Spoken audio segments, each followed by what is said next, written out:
Hello， 大家好，我是 Jun。上期视频和大家一起开箱了 Minimalist Note A5 手账本，今天就要和大家一起来为它进行书本新开张必不可少的仪式，那就是 Pen Test 啦。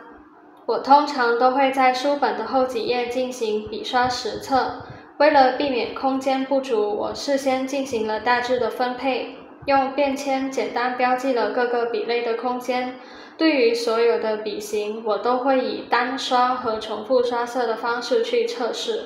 单刷就是刷上单层的颜色，因为这次是超厚实的160 GSM 纸质嘛，所以我在后半的位置重复刷色了2次，让它形成单层刷色和3层刷色的对比。如果有看我往期视频的朋友们，应该会知道我个人的习惯是用所拥有的软笔、彩笔、荧光笔以及常用的中性笔来进行测试。但近期收到了 Unicorn 寄给我的笔，使我的软头笔数量增加了不少，再加上 Minimalist Note 这本书的纸质是160 GSM， 中性笔的使用应该都是可以完美 hold 住的，所以这次的 Pen Test 我将不进行中性笔的测试部分。还有一部分使用频率非常之少的笔类，我也不再列入本次的笔刷测试中咯。而 Pen Test 的目的是为了避免之后使用本子时才发现会透液、渗墨或阴墨，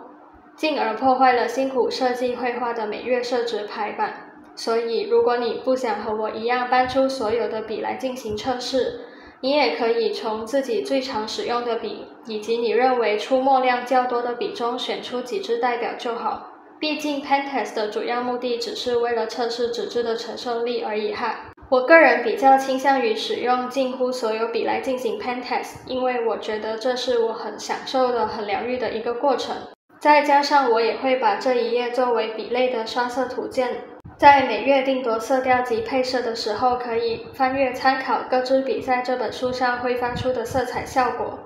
软笔和彩笔刷色好了之后，我还会在这里盖个章，测试看纸张能否承受得住印台的墨印，然后也会在这里用水彩进行测试。我先以颜料浓度高开始，再加水晕染开，再加水，让它形成3种不同颜色含量和水含量的对比。在这里也和大家分享一下用所有笔来进行 Pen Test 的一个小好处，